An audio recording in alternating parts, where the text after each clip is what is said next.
something about my head. The danger is when you lost me. You should change my chemical balance. First like at St Michael's, so. And then when the police turned up and I covered myself in Vaseline, and remember, and they were like, the policewoman. I thought there was going to be a riot van, and I was like so slippery, right? I couldn't even sit in the police car. I was like that, right? And I had a jacket on, and it was like my shoes were like fucking sliding off my foot when I was just sat there. And yeah, fair play to Fegsy, come and pick me up from Kenilworth. Yeah, and I wasn't allowed, obviously, otherwise I was going to get arrested. So I went to stay at Kia's. Kia took me in, and his mum and dad, and yeah, they really looked after me. And I couldn't get the Vaseline out of my hair for a month. I put that much in. I was super slippery. I had a dog chain around my waist, as in for my belt. So I thought there was going to be a riot van and it would go viral. And I was like, the last thing I want is my pants coming down.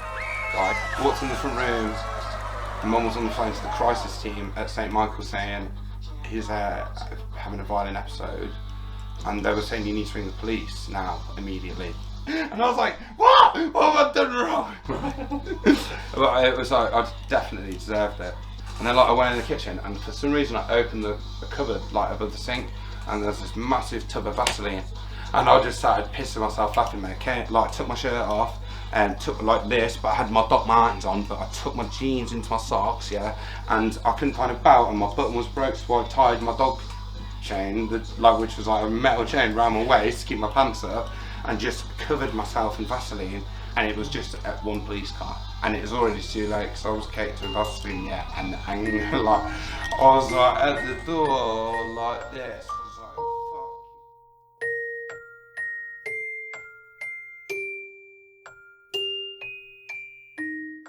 Copper, the bloke, he was the witness and policeman who interviewed me for when I was charged with GBH. So he was in court with me. He interviewed me in the police station, so he knew me. And he turned, and the policewoman who came with him didn't, and she just barged past me out the way and went into the front room, started speaking to my mom, and the ginger copper, who was I can't think of his name, bless him, pulled his stun gun out. And I had my GoPro recording it, yeah. So I took my GoPro from the camera, so I thought this is like going to go viral. I would just make sure my pants weren't going to come down. So we were just in the kitchen together, and he had his stun gun out, and you know the cameras go doo, doo, doo, make some weird noise every now and then. I was like, and it was making me lose my head. And he was like, I could see his hand like that, because old mate, I was like, fuck me, and it's before I had nice teeth, so like my teeth were black, and I was like, feral, mate. I was like, I'm more electric than that taser right now, and there's pointy corners everywhere in this kitchen. I was like, do not even try it. And he was like talking me down, calming me down, and I was like crying my eyes out and stuff. And this camera kept going, blue, blue, and I was like, ah! Like it was in my head. And then all of a sudden, the policewoman who had been talking to my mom just came back in. She was like, I would have punched you in the fucking gob as well, right? And I was like, come on here, you cunt, right? And then they were like, you've got to go now or we're going to arrest you, right? You've got to go somewhere. You've got to leave the house. Your mum doesn't want you here, obviously. Sounds very nice already. Oh, there must be in here. Back in home. Fucking home, mate. I was popping my bag down and putting the wine away from any electric. That's the one. Yeah. If I will be thinking of you. You see, I'm like nervous to sing it. Weird, isn't it? I was gonna say, what's making you nervous to sing it then? I just feel, I don't know. I don't know, it's so bizarre. I get this when I play it on my own. I don't know, bullshit excuses, right? But I don't know, it all comes from, you know, when you think I know this is a great song as well. You should only write for yourself, and then like, I know you like the song, I don't know, I'm not a pro, but I'm gonna do this one good.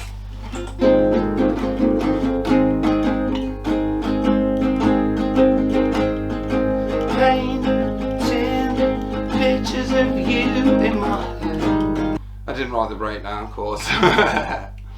Sorry for being so nervous. Nah, man. But thanks for calming me. Yeah, I'm like, I feel like an absolute fraud playing that song. It's like, who do I think I am?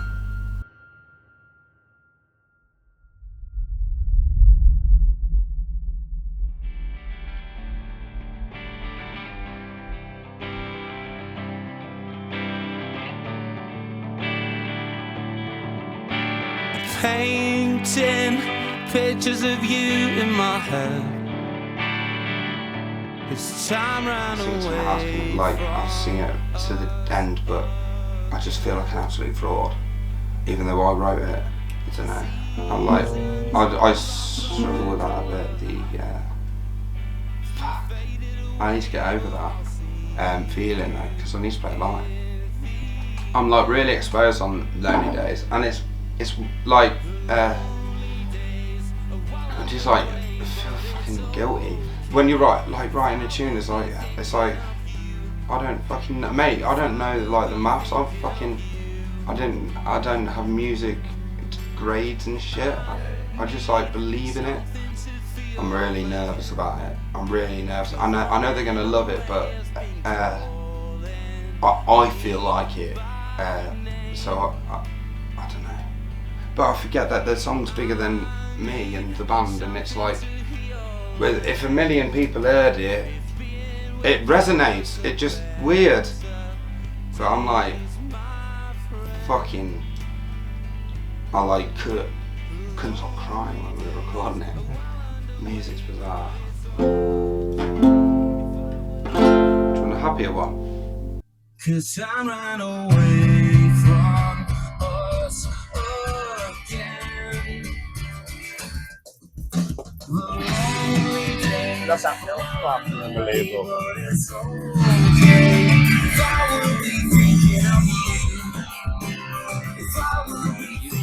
You've got to go somewhere. You've got to leave the house. And Mum doesn't want you here, obviously. And I was like, well, my manager's in my room. They're like, all right, Arthur. Yeah, of course. Like, and then they were going, yeah, it's okay. Yeah, it's okay. If your friend's there and stuff, like thinking I was. And then I was like, Ian, and he goes, yes, mate. In my room, and they were like, what the fuck? Yeah. And I was like, are you really here? And they were like, he was like, yeah. He was like, can I go to your house, please? And he was like, I think we should go. Got in the police car, then went and put a jacket on. So I was like, I ain't putting a jacket on, so I was Vaseline'd up. I wanted to just be like sliding everywhere. And it's the first time I'd met Ian's wife and children. The police dropped us off at his house, and he was like, hey, got keys, go upstairs. And just as they went upstairs, like they like peeked out the window, and I was like, walking up the driveway, covered in Vaseline. And it's the first time I'd met his wife, and I just had to go and lie in the garden on the floor. Ian was always on about this spring water his wife gets. He was like, you know, like tap water. I was like, you want to try this spring water, man? Take from a spring up north, the Lake District, right? And it is like nice, but it was like so nice this night. I was just lying on the floor, just Vaseline up, like thinking that I was in the right. No one would come and help me. None of my mates, well, like the band, at the time, but like, no, I can't. Too busy. And I was like, and then fucking Keys can't drive, can he? No, yeah. But I rang Fegsy then. I was like, fucking Fegs, mate, straight away. Pick me up straight away. Yeah, without yeah, him and James came pick me up. We're just like, you okay? Made sure I was okay. Dropped me at Keir's house. Yeah. And then I was like, alright, pal. And he was like, no. That's what Keir. I remember I said to Keys, alright, pal. When I got to his, and he was like, no. Looking at me, I was just like lost. Absolutely. Lost the plot.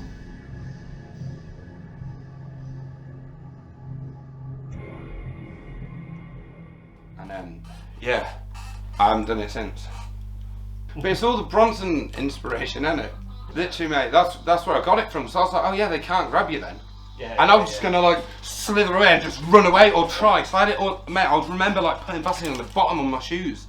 I was like, I don't even know if I'm gonna be able to fucking stand up. And then I was in St. Michael's, obviously, section then. How long did you have to spend there then? I was there altogether about 4 or 5 months, I think. Through the World Cup, up until we supported Electric Six. It was really weird. I hadn't looked in the mirror for about a year, right? because of my teeth and like my teeth. Do you remember they got kicked? I remember you. Your front teeth. That's it. That's the one, mate. Yeah, it had gone like dead, and when I got my teeth done then, and I looked in the mirror, it fucking freaked me out.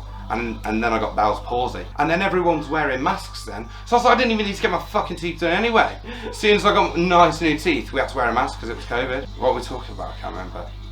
How long you spent in? St. Michael's, yeah. 3-4 months altogether. Outpatient, as in both outpatient and in there, yeah. I was a danger to myself and other people. My psychologist was called Dr. Sood. And I couldn't understand a thing he was fucking saying. Because he had a Scottish accent, Pakistani Scottish accent, strong. She said something and I was thought, fuck me. I was like, because they gave me risperidone, I think, antipsychotic. Oh. And and then they say you're in with your psychologist, they'll have a person with them with like an alarm. It looks like, you know what they changed the weather with on TV. And in Birmingham, it's like a clicky thing. And Dr. Sood started talking. And it was the most mental. It was just, it made me more mental. I was like, whoa! I just thought I was fucking going crazy. And it was just, he was just trying to say, hello, my name is Dr. Sue, but it was like, oh, my fucking name's Dr. Sid! And I was like, what the fuck are you on about? Mate, and they clicked, I remember the woman doing that on her button, because I was like, the nurses there are not like nurse women. They're like, I call them they're like screws, isn't it? It's like you're in fucking. Yeah. Do you know what I mean? I remember I can't think of this guy's name, and he was like, we're talking about what we're there because you go out and smoke, and everyone's like kind of vapor. Everyone wants to be outside of their room as long as they can, I guess. And you only get a colouring book and shit. Some people can have their phones and stuff, but it's like, and some people have been there for years, mate, and almost institutionalized.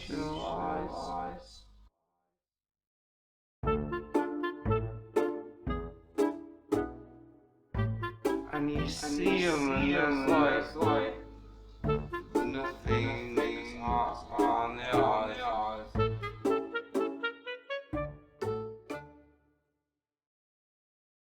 Met this dude, he was a mixed race bold guy. And the only reason bold is important is because he goes asking me about my medication I was on risperidone, and he goes, I've been here 7 years, mate, that's why I'm bold. So I stopped taking it. Well, I took it whilst I was there. I was given it obviously when I was released. I've got a letter somewhere saying that I'm like not mental anymore from saying it. So weird. And then I've got obviously from that I got my ADHD diagnosis, and that was I don't know. Is that when you got the diagnosis? Then? After that, yeah. That's how late, yeah. It's so late, man. Yeah, and it's I wouldn't. I'd gone to the doctors before about it, and the doctor said you don't want this kind of thing on your record, mate. Yeah. Because you won't be able to get jobs and shit. But do you remember that's what it was like back then? Do you remember when early days it was like that? Nowadays it's inclusive for everybody. Yeah, it is. But back then it was like if you ain't a fucking square, you ain't fitting into square shape, you ain't getting a job, mate. They wouldn't give me. Do you know what I mean? Because the class is disabled. It's a disability. Fucking. The fuck? Mad. It's mad, yeah. So he told me, so I was like, okay then, and then, mate, when I obviously got diagnosed my mum had to have a load of counselling and stuff, bless her, because she had like guilt or something. But it's not like even like yours or your mum's fault. It's like a lostness. It's like I don't know the answers. I don't think there's anyone at fault in it either, but there is definitely a lot of guilt in both parties. That's it. Yeah. And I think it makes you feel more guilty that they're guilty then. Yeah, mate. It's like fucking hell. You've doubled down on it. I've upset myself and my mum. Oh. Yeah, that. But she was saying sorry to me and stuff. She said sorry to me on the way home, and I was like, oh my god.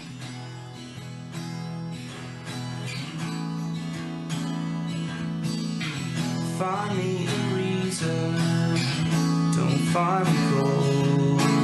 Be the reason that I break the mold. Broke off a piece. Thank you so much for being an amazing person to work with. This is sick. Make me feel discomfortable. I'm done checking out.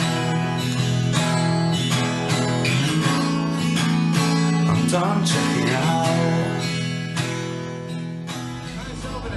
Cheers for not throwing pissers.